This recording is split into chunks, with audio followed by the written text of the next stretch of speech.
In the Create Denodo Standard 8.0 Hartley page, we can configure various details for the marketplace instance. Let us start configuring the project details one by one. Initially, you can see the Basics tab where you could specify the project specific and instance specific details. The project specific details available here are the subscription and the resource group. Here you can choose your own subscription and resource group in which you want this instance to be created. Then you can configure instance specific details such as region and host name for the virtual machine. For this demonstration, we are going to choose the region as South India from the drop down list, and then we'll keep the host name prefix for the virtual machine as Denodo ST8. Note that the hostname prefix can have a minimum of 3 characters and a maximum of 9 characters. Once done, click on Next Infrastructure Settings option. On doing so, we'll get a page with infrastructure details to be configured. These details are specific to the virtual machine which will be created in this deployment. Firstly, we need to provide the virtual machine's administrator username and also the password. For this demo, we are going to set the virtual machine administrator username as Denodo_user and the password as Denodo@Azure. In the confirm password section, let us specify the same password, which is Denodo@Azure. Next, we have the virtual network configuration. Here, you need to choose the name of the virtual network and then the subnet of the virtual network where you are going to deploy this virtual machine. After specifying these details, you can click on Next Denodo Deployment Settings option. Next section is used to configure the deployment specific details. Here, we have to specify the Denodo administrator user account password with which we can access the Denodo Standard server. For now, we are going to set the administrator password as Denodo@Azure.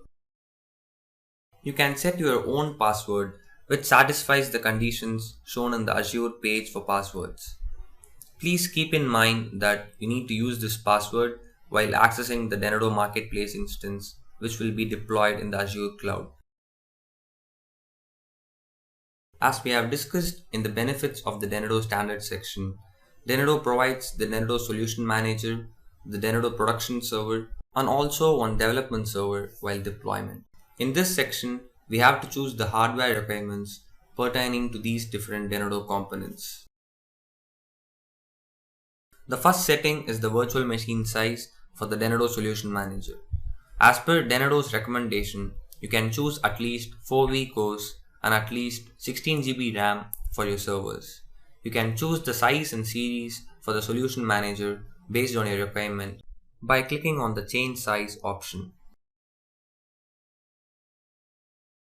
For now, we are keeping the minimum value which is 4 cores and 16 GB RAM, so we are closing this dialog box.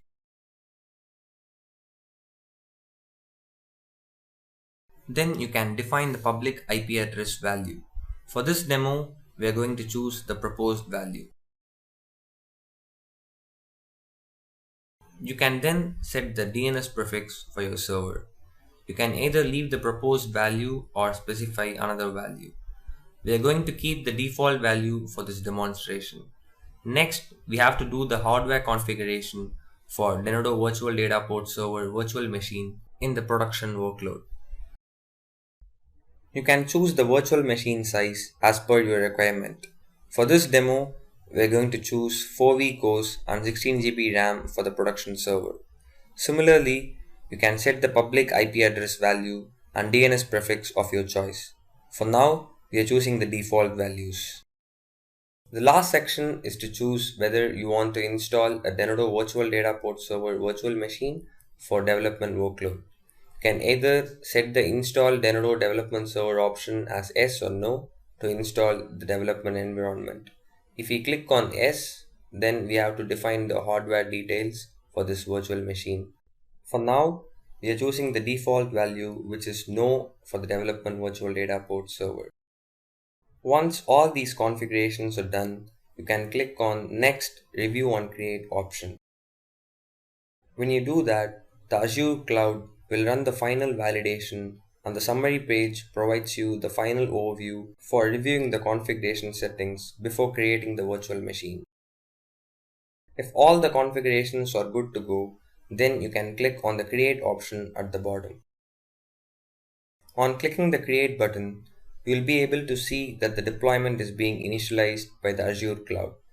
Within a few seconds, you will be redirected to the page where you can see the deployment in progress.